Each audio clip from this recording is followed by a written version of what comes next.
Hi everyone, I hope you all are doing good. So आज के इस video में हम लोग SCRA, that is your securities contract regulation act, start करने वाले हैं। एंड जो हमने लास्ट क्लास करी थी उसमें हमने सेबी एक्ट कंप्लीट किया। इन सेंस कि हमने सेबी एक्ट के कुछ सेक्शन 11 12 तक हमने कर लिया है।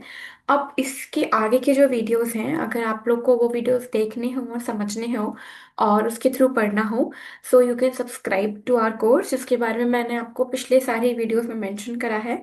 और आज भी इस वीडियो के एंड में मैं उस कोर्स के बारे में मेंशन करूंगी।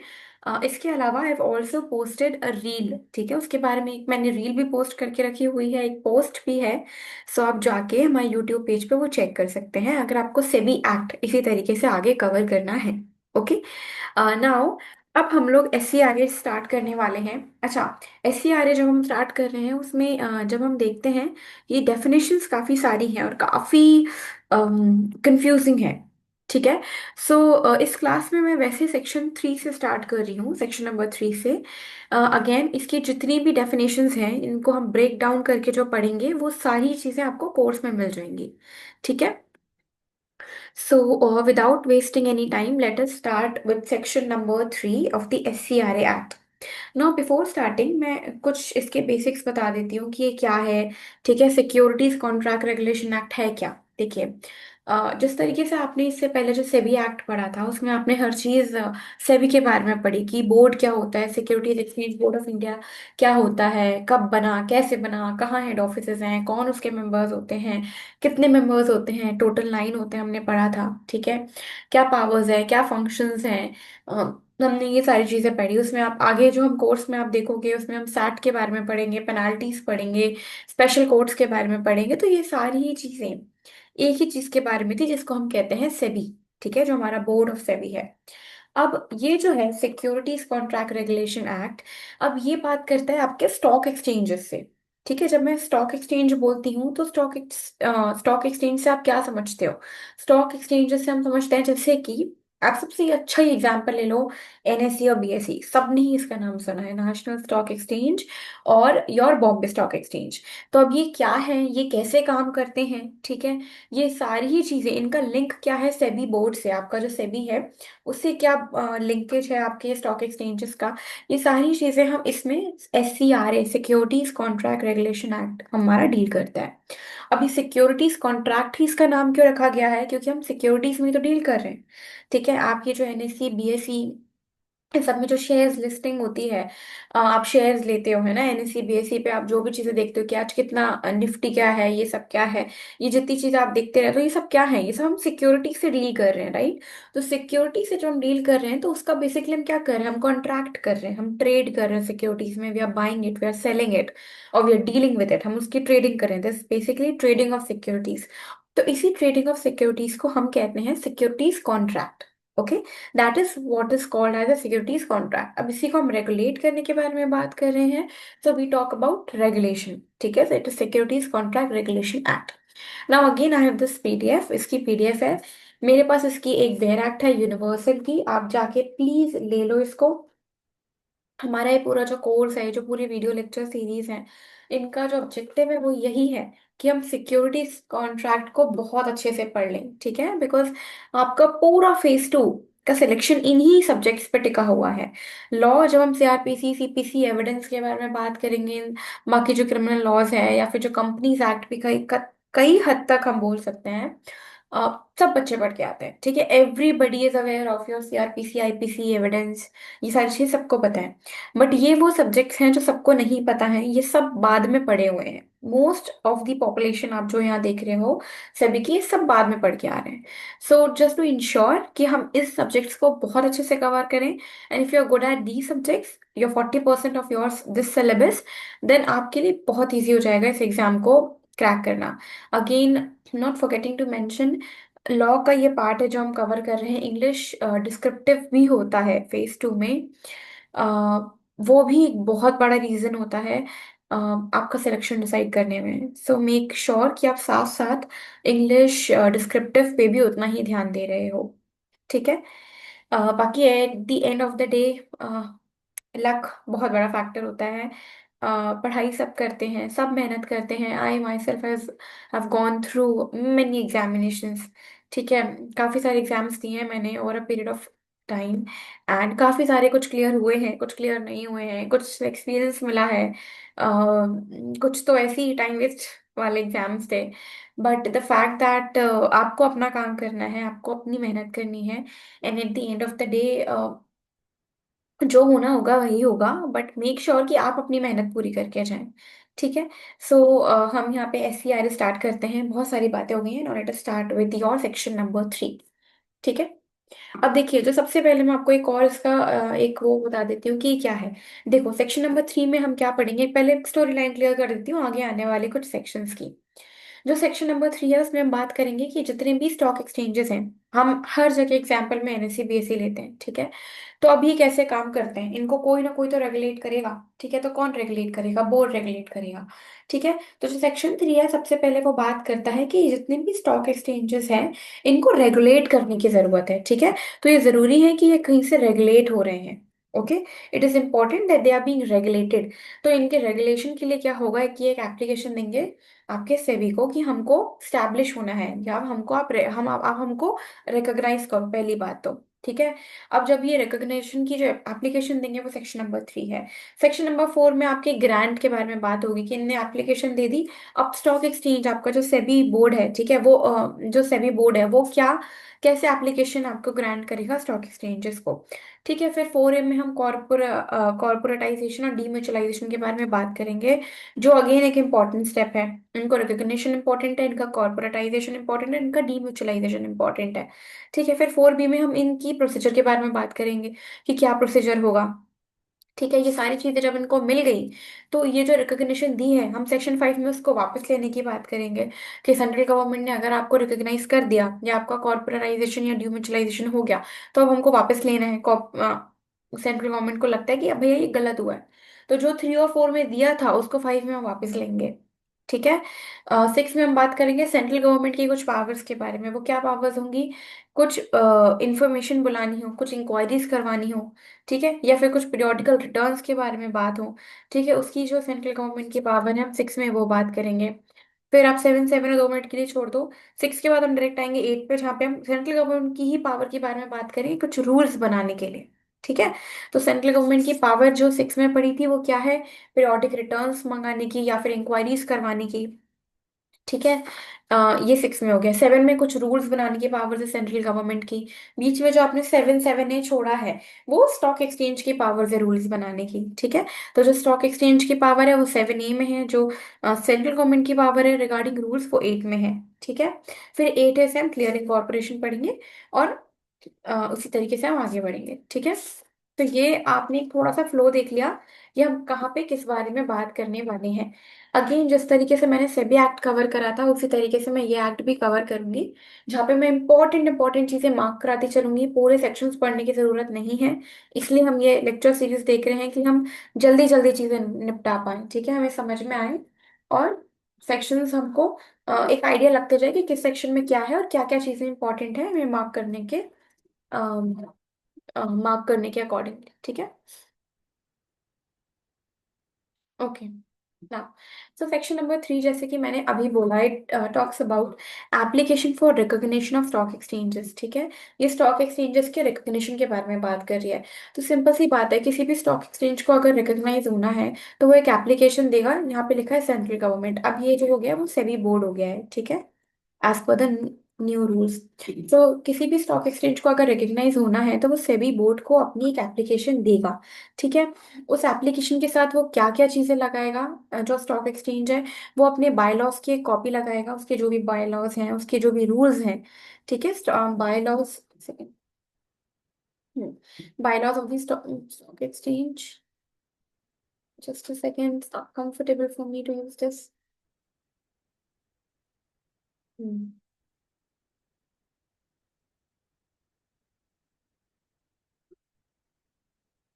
ठीक है, bylaws of the stock exchange for the control and regulation of the contract, और एक अपनी जो कि रूल्स होंगे उसकी एक कॉपी वो एप्लीकेशन के साथ में लगाएगा। ठीक है। बायलॉज काय के कि आपके कॉन्ट्रैक्ट्स कैसे रेगुलेट होते हैं। कॉन्ट्रैक्ट मतलब जो सिक्योरिटीज के कॉन्ट्रैक्ट हो रहे हैं, सिक्योरिटीज की जो डीलिंग हो रही है, ठीक है, जो हम डीलिंग के बारे में बात कर रहे हैं ना वो, ठीक है। तो जो भी रेगुलेशन है, जो भी कंट्रोल है कॉन्ट्रैक्ट का, वो कैसे होता है, उनकी बायलॉज और रूल्स की कॉपी भी साथ में लगाएगा, ठीक है। और उसके बाद क्या कि किस तरीके से आपका स्टॉक एक्सचेंज कॉन्स्टिट्यूट हुआ है, मतलब कौन मेंबर्स हैं, कौन लोग इसमें बैठे हैं, कौन कौन क्या क्या चीजें इसमें इन्वॉल्व हैं, इन सब की एक कॉपी साथ में एप्लीकेशन में जाएगी, ठीक है ना। इसके साथ साथ जो भी रूल्स हैं, जो कि बायलॉज हैं, वो किस बारे में होंगे, ठीक है, किस बारे में होंगे हम देख लेते हैं। 4 पॉइंट है।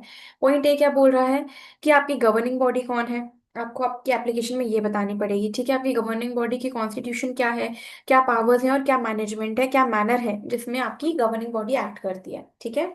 हर स्टॉक एक्सचेंज की हर स्टॉक एक्सचेंज की एक गवर्निंग बॉडी होती है, ठीक है, उसके बारे में बताएंगे।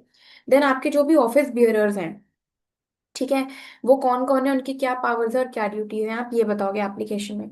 उसके बाद आप ये बताओगे कि आपके जो स्टॉक एक्सचेंज के मेंबर्स हैं, उनका एडमिशन कैसे होता है, ठीक है। स्टॉक एक्सचेंजेस के कुछ मेंबर्स भी होते हैं, तो आप उनका एडमिशन कैसे रखते हो, उनकी क्या क्वालिफिकेशन होता है एडमिशन की, या फिर आप उनको हटाते कैसे हो, सस्पेंड कैसे करते हो, एक्सपल्शन कैसे करते हो, री एडमिशन कैसे करते हो, ये सारी इन्फॉर्मेशन आपको देनी पड़ेगी। उसके बाद the procedure for the registration of partnership as a member, तो अगर आपके कोई मेंबर्स हैं जो एज अ पार्टनर आते हैं, तो उनकी क्या प्रोसीजर है रजिस्ट्रेशन की, ठीक है। ये सारी चीजें भी आपको बतानी पड़ेंगी, उनके नॉमिनेशन के बारे में, उनके अपॉइंटमेंट के बारे में। तो basically when you are actually applying for recognition as a stock exchange, आपको अप्लाई करना है सेबी को। उसमें आपको बायलॉज और रूल्स के बारे में बताना है कि आपके क्या बायलॉज हैं, आपके क्या रूल्स हैं, specifically related to your governing body, related to your office bearers, related to the members, और आखिरी में पार्टनर्स एज मेंबर्स, ठीक है। ये 4 चीजें आपको बतानी पड़ेंगी। नाउ मूविंग है, अच्छा, also governing body, constitution, powers, management manner, office bearers की पावर्स एंड ड्यूटीज, ठीक है। देन एडमिशन के बारे में हमने बात करी, स्टॉक एक्सचेंज में जो मेंबर्स हैं उनका एडमिशन कैसे होगा, और जो भी पार्टनर्स एज मेंबर रजिस्टर हो रहे हैं उनके बारे में। तो हम ये सारी चीजें ही यहाँ पे डिस्कस करेंगे, ठीक है।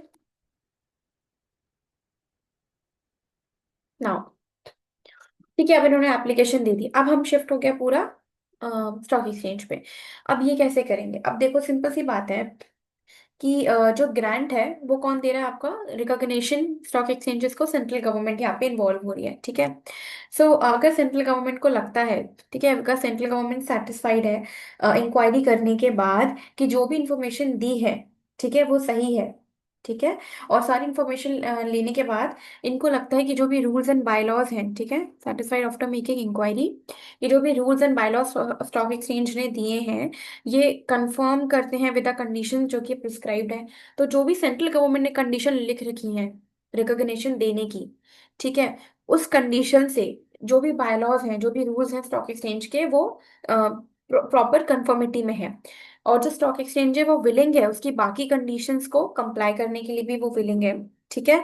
तो सेंट्रल गवर्नमेंट कंसल्ट करके governing body of stock exchange, तो जो भी स्टॉक एक्सचेंज की गवर्निंग बॉडी है उसके साथ जो सेंट्रल गवर्नमेंट है वो मिलेंगे और क्या कंसल्ट करेंगे, ठीक है, having regard to the area serve by the stock exchange, कि आप किस किस एरिया में सर्व करते हो, आपकी स्टैंडिंग, आपकी नेचर क्या है, सिक्योरिटीज जिनसे आप डील करते हो, और इट में impose for the purpose of carrying out the objective of this act. तो अगर जो भी कंडीशन सेंट्रल गवर्नमेंट ने रख रखी है उससे जो स्टॉक एक्सचेंजर्स के बायलॉज और रूल्स प्रॉपर प्रॉपर कंफर्मिटी में है, और जो स्टॉक एक्सचेंज है उसके ऊपर और भी कुछ कंडीशन सेंट्रल गवर्नमेंट लगाती है कंसल्ट करके, ठीक है, कंसल्टेशन करके स्टॉक एक्सचेंज के ऊपर और भी लगाती है, और स्टॉक एक्सचेंज उन कंडीशंस को कंप्लाई करने के लिए राजी हो जाते हैं, ठीक है। ये 2 चीजें हो गई।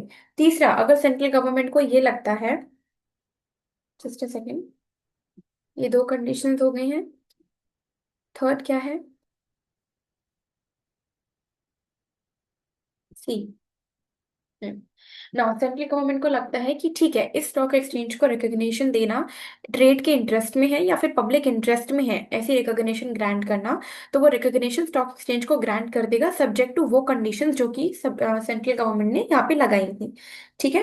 तो ग्रांट करने के लिए स्टॉक एक्सचेंज को रिकॉग्निशन ग्रांट करने के लिए सेंट्रल गवर्नमेंट ने यहाँ क्या क्या देखा कि ट्रेड के इंटरेस्ट में है, पब्लिक के इंटरेस्ट में है, इनके जो बायलॉज हैं, रूल्स हैं, वो प्रॉपर तरीके से सेंट्रल गवर्नमेंट की कंडीशंस के साथ कंफर्मिटी में है। ठीक है। और जो स्टॉक एक्सचेंज है वो एक्स्ट्रा जो कंडीशंस लगाई जा रही है उसके ऊपर, वो विलिंग है उस कंडीशंस को मानने के लिए। ठीक है। उसके अलावा इंटरेस्ट ऑफ ट्रेड हमने बात कर ही लिया है, तो सिंपल सी बात है, जो आपका सेंट्रल गवर्नमेंट है वो आपको वो स्टॉक एक्सचेंज को रिकॉग्निशन ग्रांट कर देगा। ठीक है। नाउ, अब जिस कंडीशन के बारे में हम बात कर रहे हैं, जो एक्स्ट्रा कंडीशंस लगाने को आपका स्टॉक एक्सचेंज रेडी हो गया था, वो क्या कंडीशंस लगाने पर रेडी हुआ था देख लेते हैं। सो कंडीशंस जो सेंट्रल गवर्नमेंट ने लगाई हैं वो किस बारे में।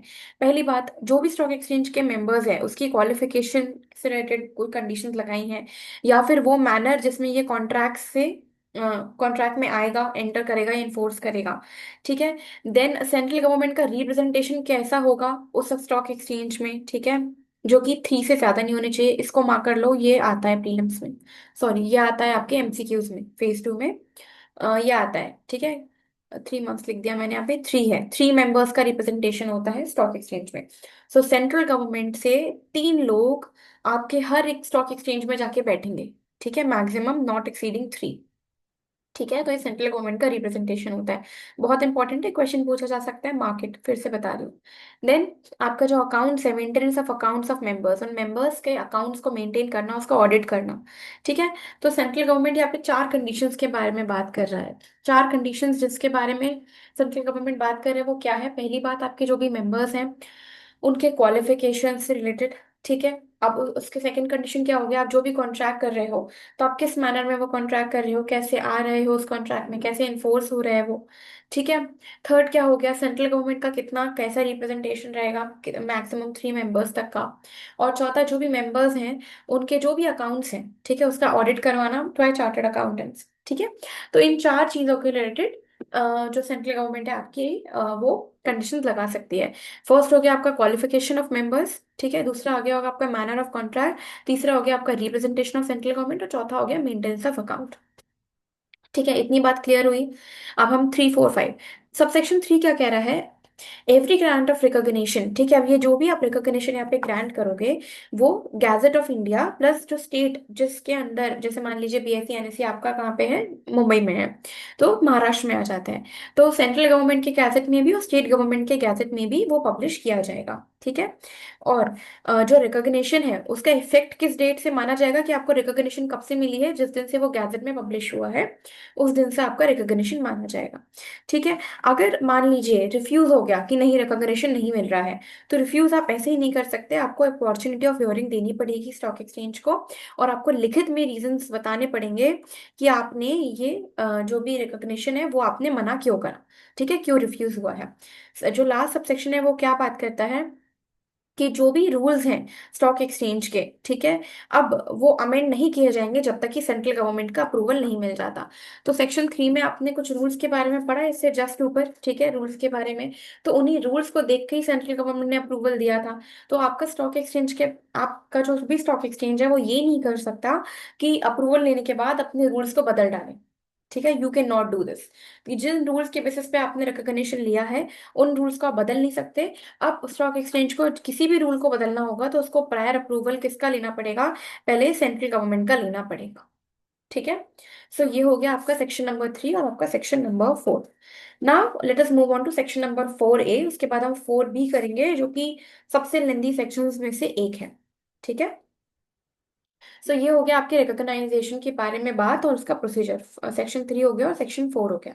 ठीक है, कि जो सेंट्रल गवर्नमेंट ग्रांट करेगा तो कुछ कंडीशंस लगाएगा, तो वो क्या कंडीशंस लगाएगा, ठीक है, क्या क्या चीजें देखेगा, ये सारी चीजें हो गई। अब हम बात करते हैं, ये बहुत इंपॉर्टेंट सेक्शन है, सेक्शन 4A और 4B आर वेरी इंपॉर्टेंट। मैंने पहले ही बता दिया, तो इसको अच्छे से पढ़ना है, इसके सारे ही प्रोविजन, हर एक एक चीज इसमें इंपॉर्टेंट है। ठीक है। So corporatisation and demutualisation of stock exchange. ठीक है। सो अब ये क्या बोल रहा है कि कोई एक डेट, सेबी जो है आपका सेबी बोर्ड है, वो एक डेट फिक्स कर देगा जिसको हम क्या बोलेंगे, अपॉइंटेड डेट। तो उस अपॉइंटेड डेट पे सारे ही स्टॉक एक्सचेंजेस को, अगर उनका अभी तक रिकॉग्नाइज, अगर उनका भी अच्छा रिकॉग्नाइजेशन हो गया है, अब हम ये कॉर्पोरेटाइजेशन के बारे में बात कर रहे हैं, डीम्यूचुअलाइजेशन के बारे में बात कर रहे हैं, जिसको आगे मैं बोलूंगी C&D। ठीक है। तो basically on and from the appointed date, और स्टॉक रिकॉग्नाइज स्टॉक एक्सचेंज अगर अभी तक उनका CND नहीं हुआ है तो उनको CND कराना जरूरी है। ठीक है। तो ये जो लाइन है वो इतना सा बोल रहा है, एक डेट देगा सेबी बोर्ड, उस डेट पे हर स्टॉक एक्सचेंज को अपना CND कराना जरूरी है। ठीक है। प्रोवाइडेड जो सेबी बोर्ड है अगर वो सेटिस्फाई हो जाता है कि भैया किसी कारणवश कोई स्टॉक एक्सचेंज उस पर्टिकुलर डेट पे अपना CND नहीं करा पाया है, तो जो आपका सेबी बोर्ड है वो आगे की भी कोई एक डेट अपॉइंट कर सकता है कि ठीक है आप अभी तक नहीं करा पाए हो तो आप आगे करा लो। ठीक है। तो स्पेसिफाई कर देगा वो दूसरी अपॉइंटेड डेट अपना CND कराने के लिए। ठीक है। अब अपॉइंटेड डेट क्या है, इसमें अपॉइंटेड डेट मतलब वो डेट जो कि आपका सेबी बोर्ड देगा, या फिर आगे वो अपॉइंट कर सकता है। वो डिफरेंट डिफरेंट स्टॉक एक्सचेंजेस के लिए डिफरेंट अपॉइंटेड डेट्स भी हो सकता है। मान लीजिए NSE को 1 जनवरी दी और BSE को उसने 1 फरवरी दी। ठीक है। या फिर एक कॉमन डेट भी दे सकता है कि सबको ही 1 मार्च तक अपना CND कराना है। ठीक है। तो ऐसा भी हो सकता है।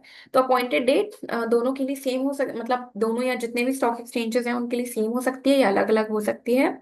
तो सेक्शन 4A वो बेसिकली इतनी सी बात कर रहा है कि हर स्टॉक एक्सचेंज को अपना CND कराना जरूरी है। कब करवाना जरूरी है, जो सेबी आपका एक अपॉइंटेड डेट देगा तब। अब सेबी को लगता है कि भाई किसी डेट पे ये लोग नहीं करवा पाए किसी भी रीजन के कारण, तो वो आगे भी कोई भी एक डेट सेलेक्ट करके उसको अपॉइंटेड डेट दे सकता है। ठीक है। नाउ ये हो गया आपका छोटा सा सेक्शन 4A। अब हम बात करते हैं सेक्शन 4B के बारे में, जो कि पूरी की पूरी एक स्टोरी है। तो इसको बहुत अच्छे से सुनना, बहुत इजी है। मैं बहुत जल्दी खत्म करूंगी इसको, आपको लगेगा ही नहीं कि इतनी जल्दी कैसे खत्म हो गया। ठीक है।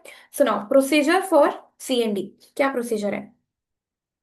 देखो, सबसे पहले मैं आपको एक स्टोरी सुना रही हूँ, विदाउट मार्किंग इट एनीवेयर, एक स्टोरी सुनो। ठीक है। उसके बाद हम मार्क करते हुए चलेंगे, बहुत इजी हो जाएगा फिर ये पढ़ना। इंपॉर्टेंट है इसलिए पूरा पढ़ना जरूरी भी है। ठीक है।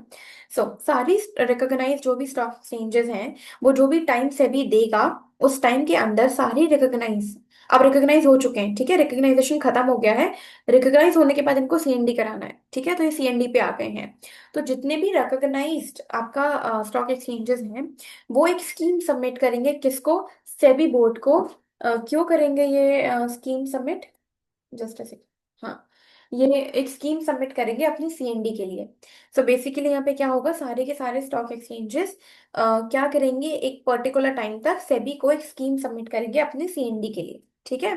प्रोवाइडेड दैट, ऐसे अगर कोई स्टॉक एक्सचेंजेस हैं जिनका CND हो चुका है, तो उसकी लिस्ट पहले ही कौन, आपका जो सेबी बोर्ड है वो निकाल देगा कि ये इनका CND हो चुका है तो अब इनको नहीं देना। ठीक है। तो बहुत बेसिक सी चीज है। तो जो भी रिकॉग्नाइज स्टॉक एक्सचेंजेस हैं वो अपनी स्कीम एक सेबी बोर्ड को सबमिट करेंगे अपने CND के लिए। अगर कोई एक ऐसे रिकॉग्नाइज एक्सचेंजेस हैं जिनका CND हो चुका है तो उनको वो स्कीम देने की जरूरत नहीं है। Very basic simple. अब अब जो भी सेबी हमारा बोर्ड है उसको, जो भी स्टॉक एक्सचेंजेस की मान लीजिए एप्लीकेशन आ गई है, स्कीम आ गई है। अब वो स्कीम आने पे सेबी का क्या काम है, सेबी इंक्वायरी करेगा बेसिकली। ठीक है। और अगर उसको इन्फॉर्मेशन चाहिए हो तो वो इन्फॉर्मेशन लेगा। ठीक है। वो चीज देखेगा कि ट्रेड के इंटरेस्ट में है, पब्लिक इंटरेस्ट में है, तो उस स्कीम को वो अप्रूव कर देगा, चाहे विद मॉडिफिकेशन चाहे विदाउट मॉडिफिकेशन। तो बेसिकली क्या होगा, सेबी के पास जैसी वो स्कीम आई, उस स्कीम को देखेगा और उसको लगे कि स्कीम एकदम परफेक्ट है, in the interest of trade है, in the interest of public है, तो उसको वो अप्रूव कर देगा। ठीक है। सीधे सीधे आपने अप्रूवल के बारे में बात करी, स्कीम आई सबसेक्शन 1 में, सबसेक्शन 2 में वो अप्रूव हो गई। क्यों? क्योंकि वो सेबी को ठीक लगी। और विद मॉडिफिकेशन भी कर सकता है, विदाउट मॉडिफिकेशन भी कर सकता है। ठीक है। अब सेक्शन 3 जो है वो एक तरीके का रिस्ट्रिक्शन लगा रहा है कि कब सेबी बोर्ड किस तरीके की स्कीम को अप्रूव नहीं करेगा। जब सेबी बोर्ड ये देखता है कि उस स्टॉक एक्सचेंज में जो शेयर्स इशू कर रहे हैं, या फिर जो ट्रेडिंग राइट्स दिए जा रहे हैं मेंबरशिप के एक्सचेंज में, या फिर जो भी डिविडेंड्स का पेमेंट हो रहा है, 3 चीजें हैं, बहुत इंपॉर्टेंट है, स्टार मार्क कर लो। हम इन 3 चीजों के बारे में बात कर रहे हैं सबसेक्शन 3 में। इश्यू ऑफ शेयर्स, ये पिछली बार भी 2024 के एग्जाम में पूछा गया था, तो it's important that you mark this. 3 चीजों के बारे में बात कर रहे हैं। फर्स्ट क्या, कि जो वो शेयर्स इशू कर रहा है या फिर जो वो ट्रेडिंग राइट्स अपने इशू कर रहा है मेंबरशिप के एक्सचेंज में, या फिर वो डिविडेंड्स पे कर रहा है, वो कहाँ से पे कर रहा है, स्टॉक एक्सचेंज के रिजर्व्स में से पे कर रहा है या फिर एसेट्स में से पे कर रहा है, तो ऐसे किसी स्टॉक एक्सचेंज की स्कीम को अप्रूवल नहीं मिलेगा। ठीक है। तो अगर आपके इश्यू ऑफ शेयर्स या फिर ट्रेडिंग राइट्स या फिर पेमेंट ऑफ डिविडेंड्स उस स्टॉक एक्सचेंज के रिजर्व या एसेट्स में से हो रहे हैं, तो ऐसी स्कीम का अप्रूवल नहीं होगा। ठीक है, ये एक रिस्ट्रिक्शन लगा दिया। अब हम मूव करते हैं टुवर्ड सबसेक्शन नंबर 4, जो क्या कह रहा है कि जब स्कीम अप्रूव हो गई, सबसेक्शन 2 में हमने देखा अप्रूव हो गई थी, तो जैसे ही वो अप्रूव हो गया वो गैजेट में जो आपका ऑफिशियल गैजेट है उसमें पब्लिश होगी। तो वो जाएगी आपकी सेबी बोर्ड, उसको ऑफिशियल गैजेट में पब्लिश कर देगा। और जहां भी वो स्टॉक एक्सचेंज ऑपरेट कर रहे हैं, मान लीजिए महाराष्ट्र में कर रहा है, तो वहां के 2 लोकल डेली न्यूज़पेपर में इस इंफॉर्मेशन को दिया जाएगा। ठीक है, कि the recognised stock exchange in such, ये जो पब्लिश होगा वो कहाँ होगा, in such 2 daily newspaper circulating in India. ठीक है, एज में बी स्पेसिफाइड। तो सिंपल सी बात है, 2 न्यूज़पेपर में उसके बारे में इंफॉर्मेशन दी जाएगी। अब गैजेट में पब्लिकेशन हो गया। ठीक है, गैजेट में पब्लिकेशन के होने के बाद, ठीक है, अब जो स्कीम होगी, जो स्कीम स्टॉक एक्सचेंज ने दी थी, वो उसके सारे ही मेंबर्स, जो स्टॉक एक्सचेंज में करने वाले काम करने वाले जितने भी मेंबर्स हैं, उससे रिलेटेड जितने भी मेंबर्स हैं, उन सब के ऊपर will be binding on all person and authorities including all members, creditors, depositors, employees of the recognised stock exchange. तो उस रिकॉग्नाइज्ड स्टॉक एक्सचेंज से रिलेटेड जितने भी मेंबर्स हैं, उन सब के ऊपर वो स्कीम बाइंडिंग होगी। ठीक है, उसका इफेक्ट होगा इन सब लोगों के ऊपर। ये हो गया आपका सबसेक्शन नंबर 4। अब हम आते हैं सबसेक्शन नंबर 5 पे। सबसेक्शन नंबर 5 क्या बोल रहा है कि जो सेबी बोर्ड है, अगर उसको लगता है कि भाई नहीं है, ये इंटरेस्ट ऑफ द इन्वेस्टर्स नहीं है या फिर पब्लिक इंटरेस्ट में नहीं है, तो वो रिजेक्ट कर देगा स्कीम। और ये बात भी पब्लिश करेगा कि इनकी स्कीम आई थी, हमने रिजेक्ट कर दी। तो 2 में आपकी अप्रूवल हो रही थी, 5 में आपका रिजेक्शन हो रहा है। ठीक है, रिजेक्ट कर दी स्कीम एंड ये चीज भी पब्लिश हो जाएगी आपके ऑफिशियल गैजेट में। बट अगेन, अगर आपकी कोई भी चीज रिजेक्ट होती है तो विदाउट अपॉर्चुनिटी ऑफ हियरिंग दिए बिना नहीं होती रिजेक्ट, राइट। तो आप यहाँ पे एक अपॉर्चुनिटी ऑफ हियरिंग दोगे और उनको रीजन बताओगे कि आपने क्यों रिजेक्ट करी। अब सबसेक्शन नंबर 6 पे आते हैं। जब हम सबसेक्शन 2 के बारे में बात कर रहे थे, जहाँ पे अप्रूवल हो रहा था, तो हमने सबसेक्शन 3 में जस्ट वहीं पे एक रिस्ट्रिक्शन पड़ा था कि अगर जो आपका स्टॉक एक्सचेंज है उसका ऐसे ऐसी चीजें हो रही हैं, तो जो भी स्कीम है उसका अप्रूवल नहीं होगा। तो 3 के बाद 6 में फिर कुछ रिस्ट्रिक्शंस लगाए हुए हैं कि कब ऐसे स्टॉक एक्सचेंज का रिकॉग्निशन का सीएनडी नहीं होगा। ठीक है, कब नहीं होगा। देखिए, कुछ रिस्ट्रिक्शंस है। पहला क्या है, जो सेबी बोर्ड चाहे तो वो क्या कर सकता है, उस स्टॉक एक्सचेंज के जो भी शेयर होल्डर्स हैं उनके वोटिंग राइट्स को रिस्ट्रिक्ट कर सकता है। सेबी चाहे तो उस स्टॉक एक्सचेंज के जो शेयर होल्डर्स हैं उनका right to appoint the representative on the governing body of the stock exchange. थोड़ा सा मैं पहले पीछे जाती हूँ, ये क्या बोल रहा है कि हर स्टॉक एक्सचेंज में जब आप बात करते हो, जो शेयर होल्डर्स होते हैं, ठीक है, हर स्टॉक एक्सचेंज में उसके जो भी शेयर होल्डर्स होते हैं, उनका एक रिप्रेजेंटेटिव स्टॉक एक्सचेंज में बैठता है। तो हर स्टॉक एक्सचेंज में शेयर होल्डर्स का एक रिप्रेजेंटेटिव बैठता है। तो उसके पास कुछ राइट्स होते हैं। ठीक है, राइट्स क्या होते हैं, right to appoint the representative of the governing body. तो स्टॉक एक्सचेंज का ये जो स्टॉक एक्सचेंज के जो शेयर होल्डर्स हैं उनका ये जो राइट होता है, इसको सेबी अपने कंट्रोल में रखता है। तो सेबी बोर्ड के पास ये राइट है कि वो क्या, पहली बात तो शेयर होल्डर्स के वोटिंग राइट को रिस्ट्रिक्ट कर दे। दूसरा राइट ये है सेबी के पास कि वो जो भी शेयर होल्डर्स है उनका जो भी राइट है अपॉइंट करने का अपना रिप्रेजेंटेटिव गवर्निंग बॉडी में, तो वो उसको उस चीज को रिस्ट्रिक्ट कर दे। तीसरा हम बात करते हैं कि हर जो आपका स्टॉक एक्सचेंज होता है उसमें मैक्सिमम नंबर ऑफ रिप्रेजेंटेटिव्स बैठ सकते हैं। ठीक है, गवर्निंग बॉडी में। ठीक है, उसके जो गवर्निंग बॉडी है उसके कुछ रिप्रेजेंटेटिव उसमें और बैठते हैं। अब हम इसको एक बार पूरा पढ़ लेते हैं, क्या कह रहा है वो। द मैक्सिमम नंबर, सबसेक्शन 6 के बारे में हम सी पॉइंट पढ़ रहे हैं। The maximum number of representatives of the stock brokers of the recognized stock exchange to be appointed on the governing board of the recognized stock exchange। तो हर stock exchange के stock brokers भी होते हैं। तो stock brokers के कितने representative बैठेंगे, इसके बारे में भी सेबी के पास राइट है कि वो रिस्ट्रिक्ट कर सकता है।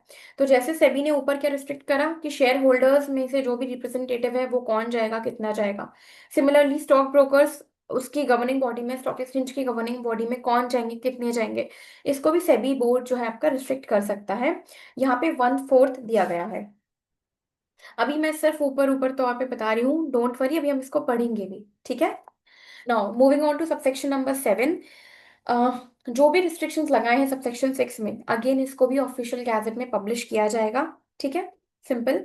सबसेक्शन नंबर 8 के बारे में हम बात करते हैं, जो कि आखिरी सबसेक्शन है इस सेक्शन का, जो कि क्या बात करता है कि हर रिकॉग्नाइज स्टॉक एक्सचेंज को, ठीक है, जिसने भी अपनी स्कीम को अप्रूवल करवाया है, सीएनडी करवाया है, ठीक है, अब वो क्या कर रहा है, उसको एक चीज इंश्योर करनी पड़ेगी, ये उसके ऊपर एक ड्यूटी है। क्या ड्यूटी है कि वो या तो इक्विटी शेयर्स का फ्रेश इशू करके या फिर किसी और मैनर में ये इंश्योर करे कि 12 महीने के अंदर उसका 51% of its equity share capital basically क्या हो रहा है, सब्सक्राइब हो रहा है।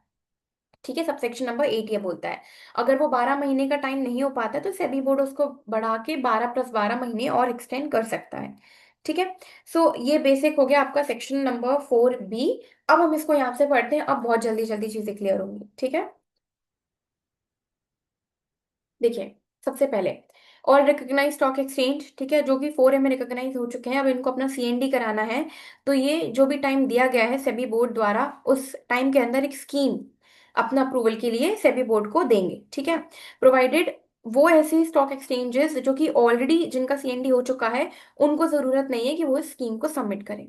ठीक है, सबसेक्शन 2 क्या है, ऐसी स्कीम आने पे जब सेबी बोर्ड देखता है, अपनी इंक्वायरी करता है और उसको लगता है कि इंटरेस्ट ऑफ ट्रेड में है, पब्लिक इंटरेस्ट में है, तो वो अप्रूव कर देगा उस स्कीम को। ठीक है, चाहे विद मॉडिफिकेशन चाहे विदाउट मॉडिफिकेशन।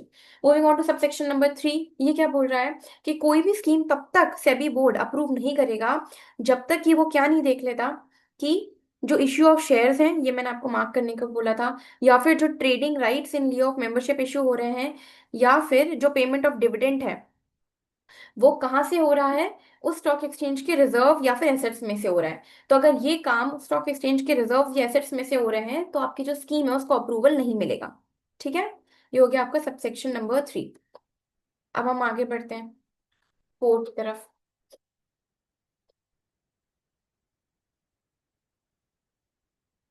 ठीक है, सबसेक्शन नंबर 4 क्या बोल रहा है, वेदर स्कीम इज अप्रूव्ड। अब जब स्कीम अप्रूव हो गई है तो उसको हम पब्लिशिंग के बारे में बात करी थी, तो सेबी जो है अपने जो इंडिया के जो ऑफिशियल गैजेट है उसमें पब्लिश करवाएगा, और 2 लोकल डेली न्यूज़पेपर इंडिया के जो होंगे उसमें ये चीज पब्लिश करवाएगा। इस पब्लिकेशन के ऊपर, ठीक है, the scheme shall have effect, जिस दिन ये पब्लिकेशन हुआ उस दिन से स्कीम का इफेक्ट स्टार्ट हो जाएगा, और ये बाइंडिंग होगा उन हर लोगों या उन हर अथॉरिटीज पे जो कि आपके स्टॉक एक्सचेंज से रिलेटेड हैं, जैसे कि उसके मेंबर्स, उसके क्रेडिटर, उसके डिपॉजिटर्स, उसके एम्प्लॉइज रिकॉग्नाइज स्टॉक एक्सचेंज के, और वो हर इंसान जो कि कॉन्ट्रैक्ट करता है उस स्टॉक एक्सचेंज से।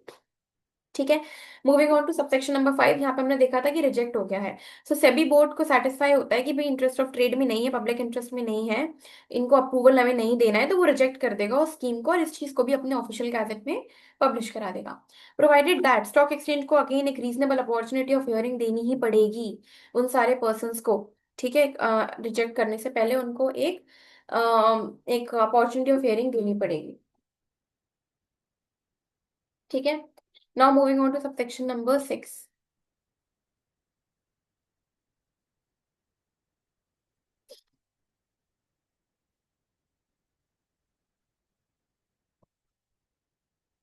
ओके, सो सबसेक्शन नंबर 6 क्या बोल रहा है, अगेन जैसे हमने 3 में कुछ रिस्ट्रिक्शंस के बारे में बात करी थी, 6 में भी कुछ रिस्ट्रिक्शंस है। ये सेबी बोर्ड अपने हाथ में कुछ पावर्स रखना चाह रहा है। ठीक है, तो जो सेबी बोर्ड है जब वो अप्रूव करेगा उस स्कीम को, तो वो कुछ चीजें रिस्ट्रिक्ट कर सकता है। क्या, उस स्टॉक एक्सचेंज के जो भी शेयर होल्डर्स हैं उनके वोटिंग राइट्स को रिस्ट्रिक्ट कर सकता है। ठीक है, उस स्टॉक एक्सचेंज के जो भी शेयर होल्डर्स हैं उनका the right of share holders और स्टॉक ब्रोकर्स, उनका वो राइट, क्या right, to appoint representative on the governing body. तो स्टॉक एक्सचेंज की जो भी गवर्निंग बॉडी है, ठीक है, उसमें जो भी रिप्रेजेंटेटिव्स बैठ रहे हैं, शेयर होल्डर के कुछ रिप्रेजेंटेटिव्स बैठते हैं स्टॉक एक्सचेंज में। तो शेयर होल्डर अपनी रिप्रेजेंटेटिव बैठाता है, ठीक है, तो उनका जो राइट है उनकी किसको बैठाना है, उस चीज को रिस्ट्रिक्ट कर सकता है। और मैक्सिमम नंबर, अब जो स्टॉक ब्रोकर्स हैं उनके भी रिप्रेजेंटेटिव्स कहाँ बैठेंगे, आपके स्टॉक एक्सचेंज में बैठेंगे। तो मैक्सिमम नंबर्स कितने, स्टॉक ब्रोकर्स के जो मैक्सिमम नंबर, आप कितने रिप्रेजेंटेटिव जो स्टॉक ब्रोकर है वो स्टॉक एक्सचेंज में बैठा सकता है, उसको भी वो रिस्ट्रिक्ट कर सकता है। जो किसने पहले रिस्ट्रिक्ट कर रखा है कि गवर्निंग बॉडी में जितने भी लोग हैं उससे 1/4 मेंबर से ज्यादा नहीं होने चाहिए।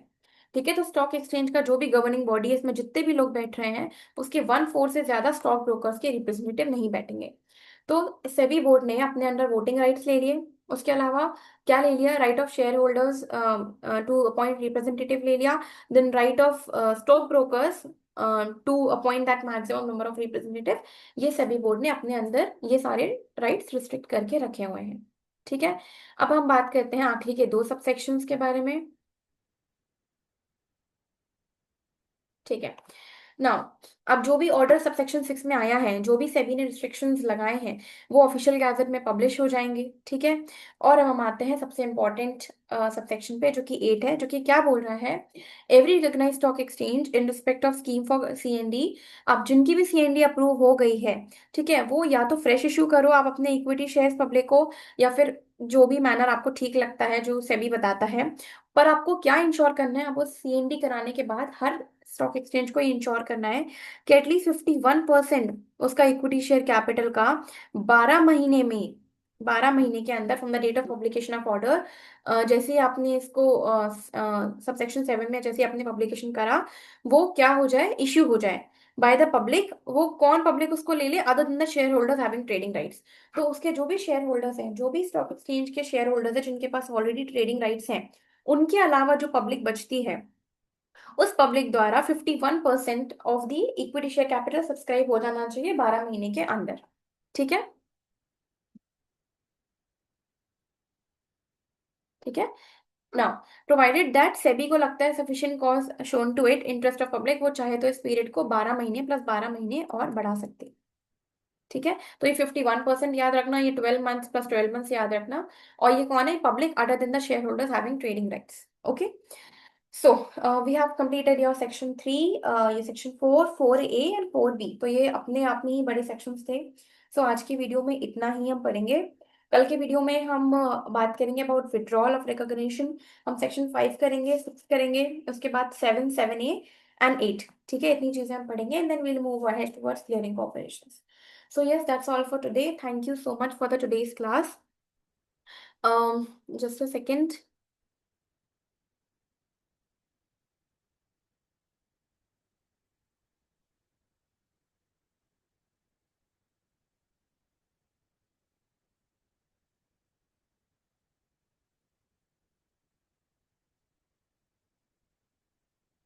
Okay. Hmm. So, mm, just a second. I need to share the screen, I guess.